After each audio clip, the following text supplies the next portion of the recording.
कार्तिक का मास चल रहा है भक्तों। और इस मास में पीपल की पूजा की जाती है। पीपल के साथ साथ पथवारी माता की भी पूजा की जाती है। पथवारी माता कौन है, उनके जीवन का परिचय मैं आपके साथ पहले शेयर कर चुकी हूँ। तो आज हम पथवारी माता की कथा सुनेंगे, जो कि कार्तिक मास में कही और सुनी जाती है। प्राचीन समय की बात है, एक गांव में एक बुढ़िया रहती थी और उस बुढ़िया के 4 बेटे और 4 बहुएं थी। और उस बुढ़िया के पास 4 भैंसे भी थी।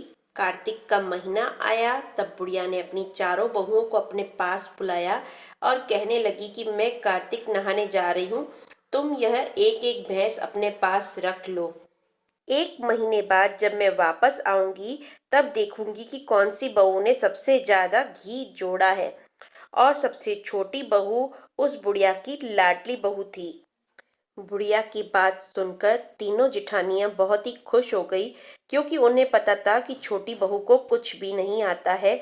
उसे दूध, दही और घी के बारे में कुछ भी विलोना करना नहीं आता है।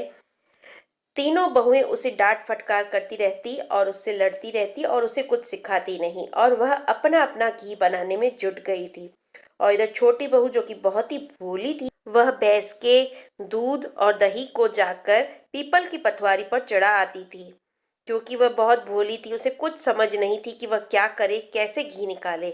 1 महीना पूरा होने वाला था। तीनों बहुओं ने एक एक डिब्बा घी का भर लिया था। और इधर जो चौथी बहू थी, उसके पास कुछ भी नहीं था, क्योंकि वह दूध दही सब पीपल के पेड़ पर चढ़ा आती थी। वह जाकर पीपल के पेड़ के पास रोने लगी और कहने लगी कि अब मैं क्या करूं, मेरी सास आकर मुझे डांटेगी। तब पथवारी माता प्रकट हुई और उसने कहा कि क्या हुआ, क्यों रो रही हो।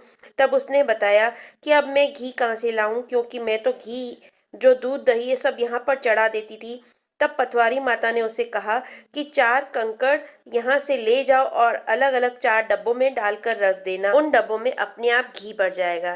तब उसने इसी तरह किया, घर आकर 4 डब्बों में 4 पत्थर डालकर रख दिए। अब 1 महीना पूरा हो चुका था और सासू माँ कार्तिक नहाकर आ चुकी थी। तीनों बहुएं अपना अपना डब्बा ले आई और छोटी बहू से कहा, तब वह अपने वह 4 डब्बे ले आई जिसमें उसने कंकर रखे थे। चारों डब्बे घी से सरोवर भरे पड़े थे।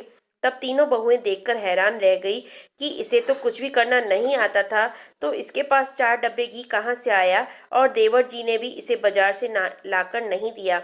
तब उन्होंने उससे पूछा कि तुमने यह सब कैसे किया। तब उसने बताया कि मुझे तो कुछ भी नहीं आता था, मैं जो भी दूध दही होता था वह जाकर पीपल पथवारी पर चढ़ा आती थी। यह सब पथवारी माता की ही दया कृपा है। छोटी बहू की सारी बात सुनने के बाद तीनों बहुओं ने कहा कि अगर पथवारी माता को सींचने से इतना अधिक पुण्य मिलता है, तब हम भी अगले साल उसे सींचेंगे और कार्तिक नहाएंगे। पथवारी माता, जैसे आपने छोटी बहू की सुनी, वैसे ही आप सभी की सुनना और अपनी कृपा दया सभी पर बनाए रख। फिर जल्दी ही मिलेंगे एक नए वीडियो के साथ। तब तक सभी को कार्तिक मास की शुभकामनाएं। जय झूलेलाल।